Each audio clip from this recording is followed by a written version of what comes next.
You missed some important news from the LGBTQ+ community this week. To ensure you are current, we are recapping that important news. Here's what you may have missed. Say no to RuPaul as Tennessee sets to become first U.S. state to ban drag. Take a look. My concern with this is the breadth of the language, Mr. Sponsor.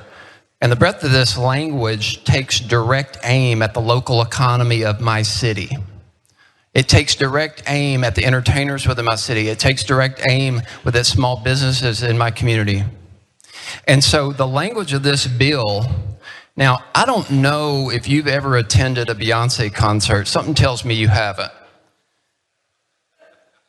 Or a Harry Styles concert, or a Lizzo concert, or a Madonna concert.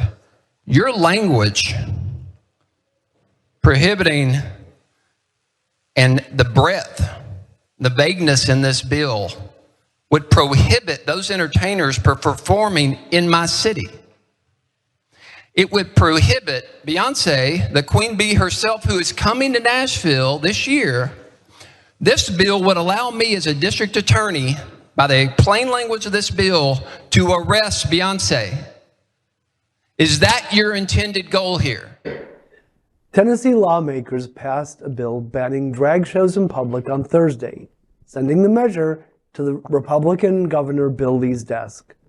In Tennessee's bill, a first offense would be treated as a misdemeanor, but a second offense would be treated as a felony. The law would make Tennessee the first state to ban public drag, which could also affect LGBTQ+ pride celebrations and transgender people who are in shows of any kind. Currently, 20 bills in 15 U.S. states are aimed at drag queen performances. In past years, bills in other states that targeted transgender people prompted strong negative reactions from business leaders, out of concern that discriminatory legislation would make it more difficult to woo clients, talent, and corporate relocations. It's well documented in the economic literature that discrimination against LGBTQ+ people damages their economic, physical, and mental well-being. Additionally, discriminatory bills like the one in Tennessee can lower a nation's GDP. Aaron Reed, a queer legislative researcher and transgender rights activist, said, quote, "The language of the bill is very broad and doesn't differentiate between trans people and drag performers. Drag queen story hours will no longer be rushed by Proud Boys, but cops," end quote. Distract, distract, distract.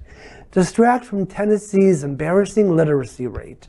Distract from the state's poverty rate, which is 6.25% higher than the average in the U.S.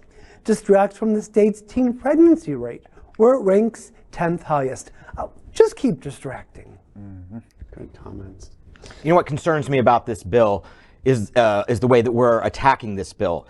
They're like, oh, it's so broadly written. Well, how broad it is, even if it was narrow, it would still be vile and offensive. And this is not going to be a winning argument as we move across the states to try and move it. We have got to come up with better arguments than, oh, it's too broad. Like, we need to more narrowly discriminate. Like, if they've got mascara on but no eyeliner, then they're fine. This is just not a winning argument or a way to attack this bill. Francie, you were talking about in Japan about the business community coming together to, to help forward LGBTQ rights. In Tennessee, we have FedEx, we have HCA, yes. Dollar General, the entire country music industry yes. in Tennessee. Again, where are these organizations where, I hope that the HRC is going out, which galvanizes corporations. And GLAAD to speak out against this. I don't hear enough. And again, we know that we know what's happened here. Right. We know what's happened here in Disney, but that doesn't mean we shouldn't still press these companies that we all do business with of saying, what are you doing in the state where you're organized for business? Because you know what? There are other states where FedEx can move their headquarters. There are other states that HCA can move their headquarters. They don't need to be in Tennessee. So what are they doing? And I challenge them to ask those questions. Yeah, if we think about what the representative was saying, and we take RuPaul at her word, we're all born naked and the rest is drag, right? Yeah. This is technically drag. So if I were to give a lecture out in Tennessee, would this count? Would I be first offense misdemeanor, second offense felony? So I think it's so dangerous and so problematic because drag is anything that is not being naked, as far as I'm concerned. Absolutely. And that it's incredibly problematic. I could be a felon, literally, for wearing what I'm wearing. You know, the bottom line of what we're watching in Tennessee, there's every indication the governor is going to sign this law. What we're watching in Tennessee is not an issue of grooming. It is not an issue of children. It is not. It is on the issue of gender identity. The radical voice of the GOP, especially driven by evangelicals, are wanting to have a universal definition of this is a man, there is no exception. This is a woman, there is no exception. Trans is at the tip of the sword of their attack. But drag is beginning to evolve into a secondary argument for them because they think it's a winning issue in terms of this protect the children and protect parents' rights. Well, wait, parents are bringing their children to a drag show. So whose parental rights are you protecting? That does not seem to matter. What they're pursuing is the idea that anything that modifies the gender identification of traditional male at birth, traditional female at birth is bad, is wrong. And as a result, that's why you get such ridiculous legislation of this that is very likely going to be, it's passed in the legislature and likely going to be signed by the governor. The issue is not why they're doing it, that's why they're doing it.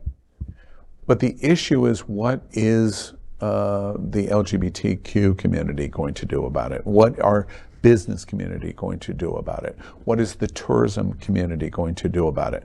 Let me tell you for sure, one thing that hits Tennessee between the eyes, it's the reason why North Carolina's completely backed off of their bathroom bill.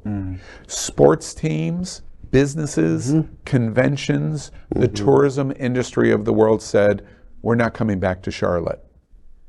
And it killed the bathroom bill. In this, it's even worse than that because the issues in Tennessee, their number one industry in the Gatlinburg, Pigeon Forge Valley, in Memphis to a secondary bit, in a secondary way, but for sure in Nashville, which is a blue island like Fort Lauderdale, their number one industry is not music, it's tourism. Their number two industry is music, which generally, even in country music, is progressive. They're taking gigantic risk of the backlash that's going to be focused on national attention as this digests into American society, in America's psyche. And good riddance to you, Tennessee, if you foolishly pursue this. Because certainly California, and certainly New York, and then progressive business thinking around the country, right? Mississippi's not going to come to our aid, and Alabama's not going to come to our aid, but there are plenty of places where tourism decision-making is made in other places that say, Tennessee is a hot potato and we take it off the table. And you're going to lose millions of dollars because you want to define whether you're a male or a female because of the clothing you wear. Good luck to you, Tennessee. You're in for a world of hurt. Keep watching the only television news in the world from our LGBTQ plus community and stay informed on everything that is important for and about our diverse LGBTQ plus community.